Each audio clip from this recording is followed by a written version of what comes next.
If you like audiobooks or audio shows, check out a free trial of Audible. Just click the link in the description. Welcome to Mindshock True Crime. You are listening to the Steven Avery series. This is episode 22, The Tower.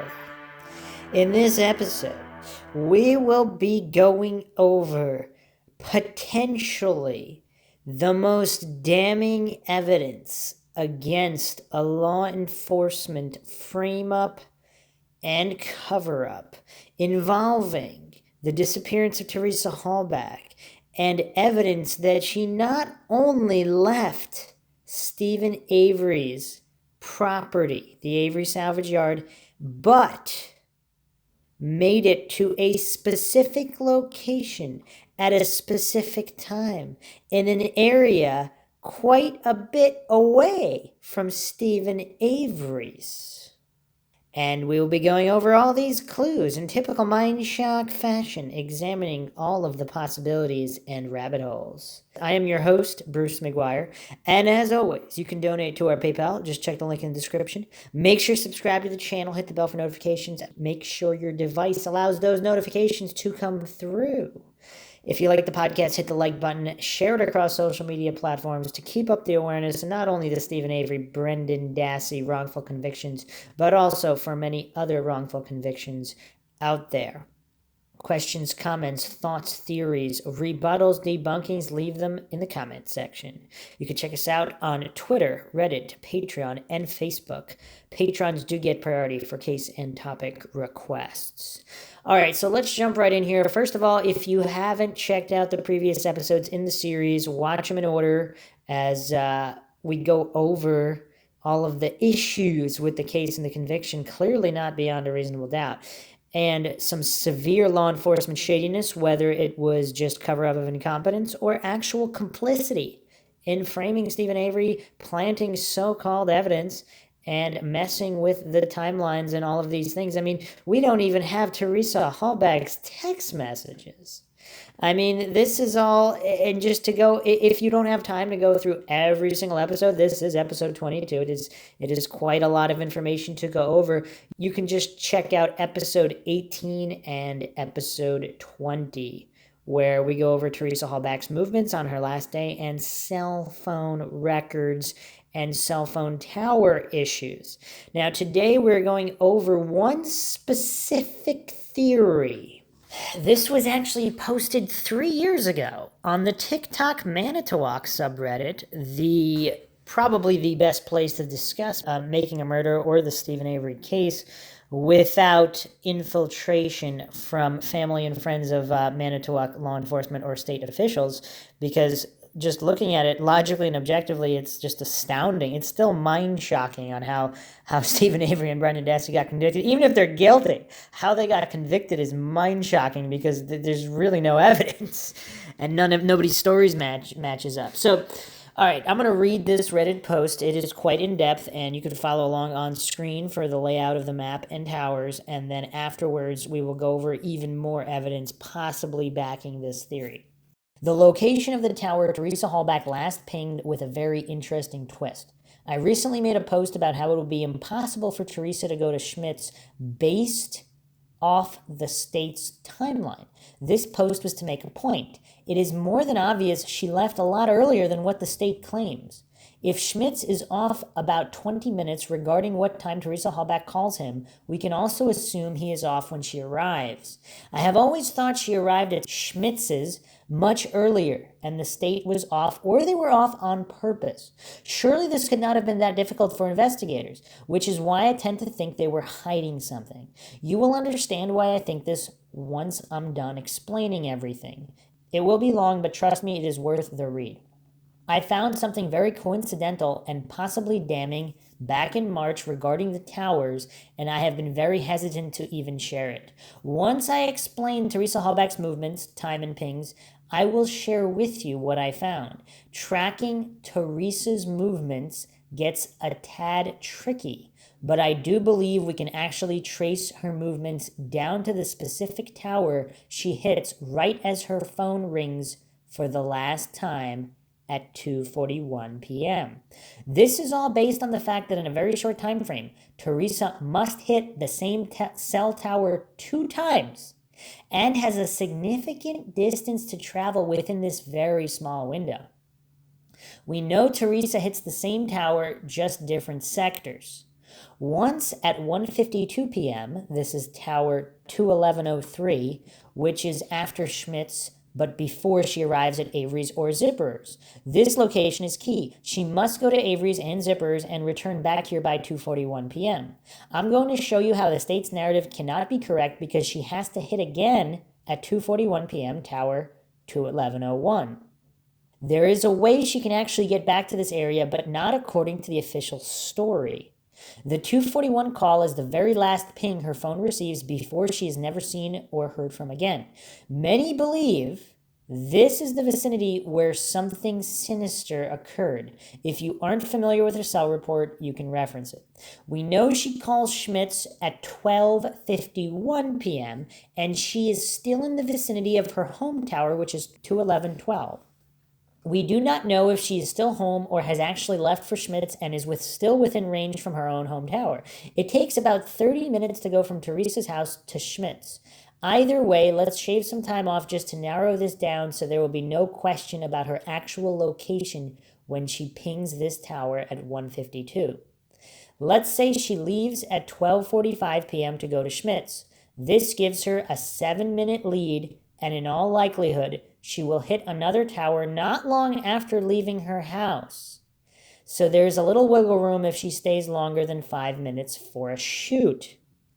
Keep in mind, if Teresa leaves any later than 12:55, it makes it near to impossible for her to hit one tower 2 times in only 49 minutes because there is simply not enough time for distance traveled. If she really left Schmidt's later than 1:25, this double tower hit in 49 minutes would be literally impossible. Based on Avery's and Zipper's location from Schmidt's, there is not enough time for her to get back to this location. I'm convinced that what I'm going to explain reveals the location of Tower 2110. I've been looking at this tower since March, and I have not made a post on it because it may reveal something law enforcement never wanted anyone to put together, which would explain a lot. I am not even sure if I should post this, but I think now is as good time as ever. Distance traveled and times are calculated using Google Maps. I use Google Maps very frequently, and I can say it is extremely accurate. This is even when I'm going over the speed limit a little. I always get there plus or minus a few minutes from what Google estimates. Since we do not know Teresa Halbach's exact speed, nor the exact time she left her home, nor how long it takes at each shoot, I'm going to shave it down to literally the bare minimum regarding time. And just a quick aside here, of course, the fuel gauge or the fuel level of the RAV4 was concealed. Obviously, you can learn something about how fast someone was going at what time if you have cell phone records and pings if the cell phone was in the car. And then, of course, we really don't know if that was even really her RAV4. We do have another RAV4 episode coming up on Mindshock because there's even more issues with the RAV4 than we went over in the previous RAV4 podcasts, which we have 4 of. Check those out if you haven't already. Okay, meaning when she gets the call at 1:52 p.m., it will be highly unlikely she was able to get much further than this location because you can only get so far in a certain period of time. Also, keep in mind she has to do all of this without stopping for anything else. Teresa Halbach leaves at 12:45 to Schmidt's, 30 minutes, arrives at 1:15, takes about 5 minutes for her shoot, collect payment, etc., leaves. She is back on the road by 1:20. It takes 55 minutes from Schmidt's to Avery's. It takes 45 minutes from Schmidt's to Zipper's. Note, it does not matter where she goes first because she will hit Tower 21103, whether she's going to Avery's first or Zipper's first. 32 minutes after leaving Schmidt's at 1:52 while still driving, she receives a call that pings Tower 21103. Here is her approximate location. It is just east of Valders on County Road JJ. Valders. Keep that in mind from the previous episodes. This cell tower I have marked is only 1.38 miles from the approximate vicinity where she is driving, so she is very close to this tower.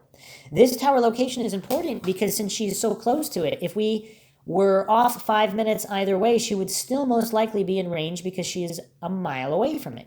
I have verified this tower was in service in 2005. It was constructed in 2001. From this location, according to Google, she is still 15 minutes from Zippers, about 10 miles. She would be about 23 minutes from Avery's 21 miles. Now, here's where it gets tricky if you believe the state's narrative. I do not. Teresa Halbach went to Zippers before Avery's. If that is true, she would arrive at Zippers around 2:07. In order for Teresa Halbach to actually hit this tower again in such a short time frame, she cannot go to Zippers before Avery's. In fact, there is no time for her to actually find Zippers and stop for a shoot at all, much less for the 10 to 15 minutes it is claimed she was there. Even if she found Zippers and drove past his house without stopping and went to Avery's, there is no time to get back in the range of 2:11:01 by 2:41 p.m. We know for a fact she was at Avery's, so this works if she goes straight to Avery's from Schmidt's. Bear with me, it will all make sense when I'm done. From the point she hits the tower, 2:11:03, at 1:52 p.m., it will take Teresa 23 minutes to get to Avery's. She only has 26 minutes to get back within the range of the 2110 tower after arriving at Avery's. Teresa arrives at Avery's at approximately 2:16, give or take a couple minutes. She calls Zipper several minutes before arriving at Avery's at 2:12 p.m. and pings at tower 219.23. I believe she had actually called Zipper much earlier also before leaving like she did Avery and left a message letting him know about what time she would be there and was asking for a callback. I think there are actually two Zipper messages. One in the morning and one at 2:12. I believe she tried to put in his address in MapQuest and couldn't get results and called to tell him she needed help with finding his house. If you go to MapQuest and put in the address she was given on the lead form, nothing comes up. I have made several posts about this, so I won't get into this now. With that being said, just before arriving at Avery's, I believe she called and said she was driving down to this area and needed help with the address. I believe she was hoping he would call her to help her out on the way back down to his area. Also note, if she arrives at Avery's at this time, it lines up when Avery said she was there sometime between 2 and 2:30 p.m. And then, of course, we don't need to get into the deleted voicemail on the Zipper's answering machine. We covered all that in the previous episodes. Check those out. Very, very bizarre and shady behavior from law enforcement. Okay. Teresa leaves Avery's at approximately 2:20, give or take a couple minutes, and starts to head towards Zippers. It takes 17 minutes to Zippers. Note, regardless if Teresa Halbach takes a left like Avery claims on 147 towards Highway 43, or takes a right to get on County Road Q to go back south towards Zippers, she can be back in the vicinity of the tower she pinged earlier. So regardless which way she goes back to Zippers, she will still be near Tower 2110 about 2:41 p.m. Just 6 to 7 minutes after leaving Avery's on her way to Zippers, she gets the infamous 227 call that many believe was not Auto Trader. She does not pull over to talk because there's no time for her to get back to the area where 2110 will ping at 2:41 p.m. This is a few miles from Tower 2192. Note, she pings the first sector, but this could be because Sector 3 was filled and she was routed to Sector 1. Just as she gets to the intersection of County Q and 310, the 2:27 p.m. call ends. So by the time she gets off the phone, she is literally at the 310 intersection of County Q, where she would make the decision to go to Zippers or make a right to go west back home towards 21101. For some reason, she goes right, west, back towards the 10, away from Zippers.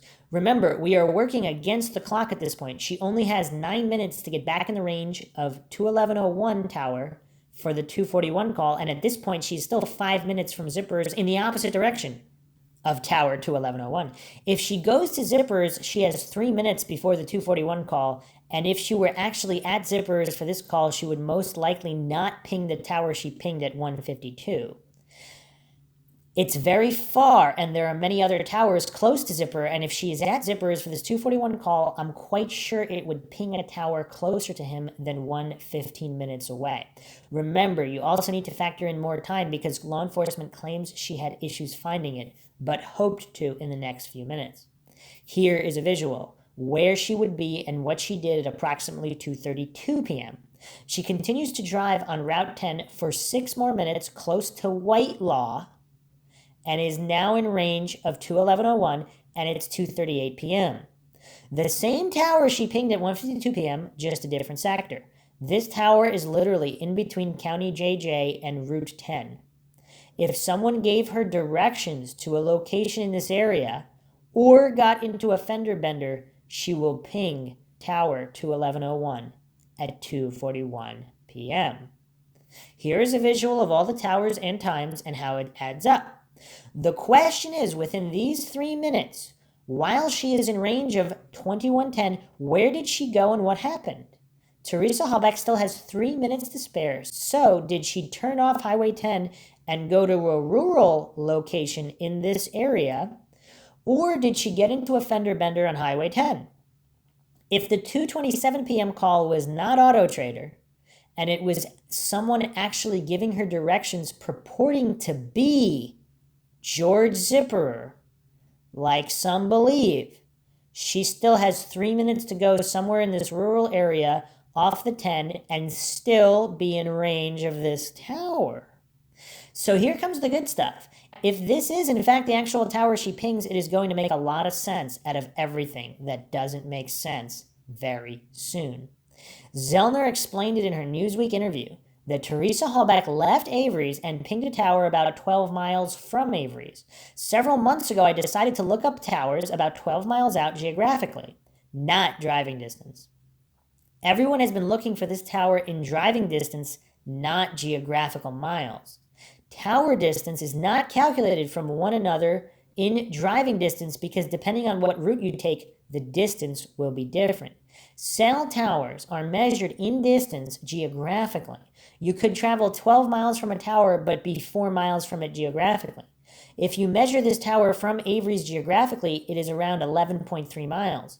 I have measured all the towers geographically from Avery's, and this is the only one that comes close to exactly 12 miles and could be the same tower she hit at 152 and 241.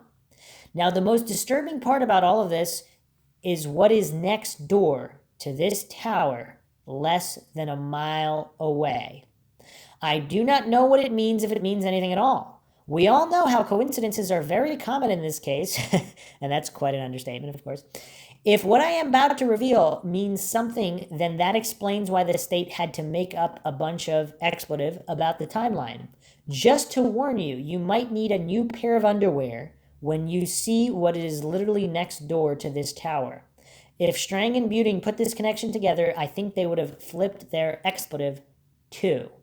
And here is the great reveal. One of the biggest mind shocks thus far. This particular tower is right next to none other than Vogel Family Farms. That's right, ladies and gentlemen. Vogel, the same Dennis Vogel involved in Steven Avery's 1985 frame-up. The same Dennis Vogel claiming that Gregory Allen could not have committed the assault, even though he himself had been a prosecutor in cases involving Gregory Allen. Some people think Gregory Allen is a CI and all that jazz. But in any case, Dennis Vogel, the same Dennis Vogel who was scheduled for a deposition on November 15th regarding Steven Avery's $36 million lawsuit against Manitowoc for his frame-up, his wrongful conviction, of which Dennis Vogel was no doubt a part of, as well as Tom Kucerik. Kucerik was scheduled to be deposed November 10th, Vogel November 15th. And here's another coincidence. Steven Avery was arrested on November 9th. So right the day before Tom Kucerik is scheduled to be deposed in Steven Avery's civil lawsuit. Again, the guilters, the coincidence theorists in the Steven Avery, Brendan Dassey saga, they maintain all of these are mere coincidences and that this case is on the up and up when, could we be any farther? Could anything be farther from the truth? And even more coincidences, of course. Supposedly, Teresa Halbach's death certificate was filed November 10th. Again, the same date Kucerik was scheduled to be deposed. Avery's arrested on the 9th. Obviously, Avery can't be arrested for murdering somebody who doesn't even have a death certificate. Obviously, it was the bogus charge for possession of a firearm. I went over this in previous podcast. It wasn't even his firearm. In any case, the murder charge only came on the 15th, coincidentally, the date Vogel was supposed to be deposed. So, this Vogel family farms right next to the tower, is that a bridge too far, even for coincidence theorists? Because, I mean, this is just downright mind-shocking. Just when you think no more coincidences can surprise you in the Steven Avery, Brendan Dassey case, because, I mean, there's literally been mountains of coincidences so high. I mean, this is a unique case in that regard. Just connections between people and timing and all of these things. It's just so many coincidences. So many. So the guy that owns the farm is cousins with Dennis Vogel. So their fathers are brothers. Okay. This is publicly available for those that want to look that up. I'm not going to name those names because they are not public in terms of this particular case. Dennis Vogel, of course, is the prosecutor in the 85 frame-up. Okay. So back to this write-up here. Does any of this mean something? I do not know, but I find it awfully suspicious. If this is just some crazy coincidence that doesn't have anything to do with Dennis Vogel, I think it looks awfully bad, regardless, just for the simple fact that Teresa Halbach was never seen or heard from again, literally a mile from an area that Dennis Vogel has family ties. I believe for this reason is why attention was focused on Zipper and law enforcement used him to create a diversion in an area in the opposite direction. Law enforcement did not want the defense to look at this tower because it does look pretty bad for Teresa to just so happen to go missing literally a mile from an area with Dennis Vogel's name on it. You can't make this expletive up. So now you all know why I have some different ideas about what happened to Teresa Halbach and why I distrust everything law enforcement says. These ideas of mine were not simply thought up out of thin air. A lot of thought has gone into it, and there is very good reason why I have some of these theories. So some of you may think my line of thinking is a bit strange, but now you know why. If I'm right about this being the area where she last pinged, I can see why law enforcement made an extravagant tale about Zipper. They did not want anyone looking in the real area. They knew the defense would say she went to Zipper last, so they had to create a diversion by making Zipper look suspicious. The tall tale about Zipper being belligerent, wanted Teresa Halbach arrested for trespassing, and saying his dog would eat people, etc., was just a diversion. They made him look like a crazy, loose cannon. I am convinced this was for one purpose only, and that was to keep eyes from the opposite direction from where she actually was when she disappeared. You have to admit, if Zipper was a diversion from the actual location of the tower, then it totally worked. Even to this day, this is where most are looking. If you think about it, where has everyone been looking with all the information we have? In the Zipper area. Why do you think no one has been able to figure out the towers and how she pings the same one in just 49 minutes? Because it appears to be impossible given there's not enough time. I am convinced law enforcement did this on purpose and it worked. Even to this day, everyone has been trying to figure out the towers near Zippers and it just doesn't add up. So did law enforcement succeed with the Zipper diversion? They sure did, until now. Alright, so quick point against this possible theory. Is law enforcement really that forward thinking? I mean, if they are, or maybe one of them are, because it does seem like not all of them are geniuses and not all of them are complete fools. Obviously, we have to keep Hanlon's razor in mind. Never attribute to malice what can easily be explained by stupidity. But clearly not all of them are stupid. So is there one or two smart people facilitating this frame-up? And this was one of their concoctions to keep everyone in the Zipper area. And I have to admit, I've been guilty of this as well. Plenty of time has been dedicated to discussing the Zipper issues in the previous podcasts. Now, the voicemail being deleted and apparent other things where if someone was posing as Zipper that spoke to Halbach, that is what this user is alleging, that this poster is alleging. That's an interesting theory as well. Of course, no way to verify definitively. Now, if that wasn't enough mind shocks for you, we are, of course, going to re-examine that Valders connection. For those that remember, there was a sighting of Teresa Halbach in the Valders area. So let's review the Valders sighting, of course. So a witness said she saw Teresa taking pictures of cows on Madsen Road, literally kitty corner, to Trinity Lutheran Church at 11303 Weehawsen Road, Manitowoc, on the morning of November 1st, around 8:35 a.m. So that's very, very interesting. Very, very interesting. All right, so that's the official account of the information that we have known. We listened to the call in previous episodes. Now, here is what the poster of this theory of the last tower says about this call. Regarding a comment, could this be the same farm Teresa Halbach was spotted taking photos of by the eyewitness who called in from Valders? Yes, and it's up in the air if it was Teresa or not. If she stopped there, there would be very little time to do all this, but it's possible. No more than a couple minutes for the stop. I've shaved this down to the bare minimum. It's very possible she did see her. Hard to say, but I do find it interesting how the phone call between Weigert and Remacher has been edited in several places, and it seems there are a few edits regarding the woman who called in about the cow. Baldwin supposedly goes to get a statement from her and leaves because they found the RAV. Baldwin's entire report on this interview only says it was Tuesday and not Monday when the witness saw her. No more info. I think her report is a pile of crap if you ask me. I wouldn't doubt if they never interviewed her.